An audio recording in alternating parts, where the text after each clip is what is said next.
So we have an important topic to discuss here this morning. November, it's both National Family Caregiver Month and Alzheimer's Disease Awareness Month. And being a caregiver, if you are one, you know this, it is no easy task.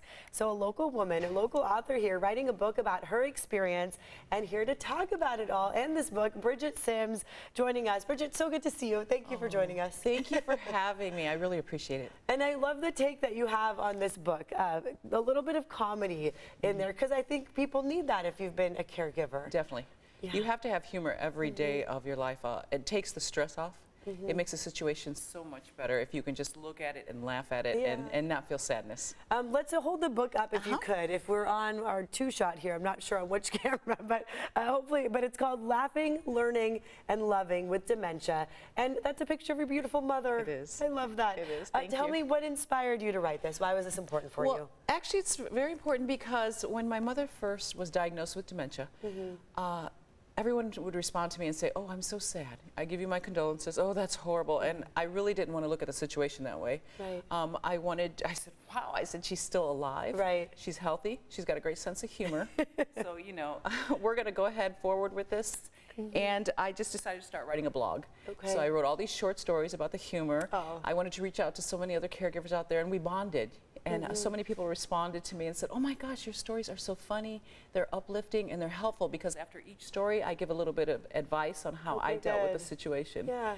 And so they kept saying, "You need to write a book, you need to write a book." And I didn't want to, but then my mother just passed away in March, and I said, you know, I'm going to do this for you, Mom, because we went through it for 9.5 years. Wow. And I didn't want everything we went through to go in vain. And she was always a person who wanted to help people. So I said, okay, with your situation, we're going to reach out and we're going to help and bond with caregivers. That's beautiful. I mean, to be able to keep her life and her story in this book that lasts forever, that's really special. Thank you. I'm so sorry she passed away so recently in March, so it's really brave of you to be able to talk about it. And throughout the 9.5 years as her caretaker, she was living with you. I mean, tell me about that. What was that like for you? Yeah, we actually lived together for 24 years. Oh, wow, okay. But here in San Diego. Here in San Diego, Okay, yeah. And she that's loves great. San Diego. Yeah. And, you know, it was really fun at first. We really had a good time as far as the dementia. Okay. And it got kind of difficult toward the very end because she ended up having pancreatic cancer. I'm So sorry. that's actually what took her away. But if it wasn't for the cancer, we would have still been laughing today. Yeah, I mean, look at these pictures. There are you and your moms, both of you so beautiful. I can see where your gorgeous smile comes from. These are awesome. I love that we can see this. And I will say, I mean, the fact that you were able to be with her for so many years, that's wonderful, it was right? beautiful. I mean, you're very fortunate. Not everyone gets that chance. You're absolutely right.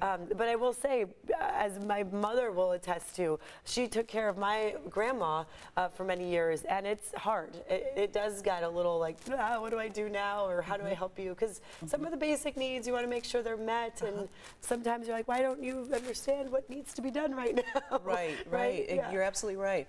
And that's, you know, a part of the reason why I wrote this book is to help caregivers cut down on their stress level. I found different ways to deal with it myself. And then I always say, have a team. You got to have people on your, my family was very strong in supporting me, my sisters, I have 3 sisters. And then I also had neighbors who always invited me to their parties. I'd bring Mom and neighbors who brought food. And then I also say reach out to professional organizations who are there, like the Alzheimer's Association. They were terrific helping me. You know, they have their support groups, they have their 24/7 hotline. I always say God too. Every morning I would wake up and I would pray.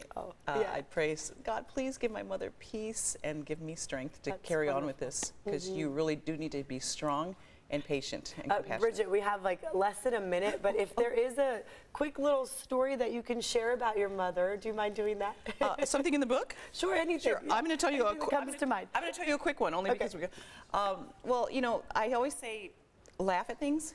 And so one time my mom, I was giving her medication for her Alzheimer's, and I said to Mom, here's your medicine. And she said, what's this for? And I said, it's for your memory, Mom, so that you'll never forget me. And she said, in that case, I don't want it. And she gave it back to me. Oh, Mom. I love that. That's awesome. I love that we can laugh about it now. Tell us how people can get your book. It's actually available on Amazon. So you go to Amazon. I say, you know, since it's National Caregivers Month, it's wonderful for churches to give it to their congregation, their members. you know, businesses to give it to their employees because there's so many caregivers. Yeah, there So are. just go to Amazon. Brigette Simms, look for that, and here's the cover. So thank you very much for being with us this morning. So good to see appreciate you. it. Thank you for and having thank me. you for sharing your mother's story too. Definitely. Thank you.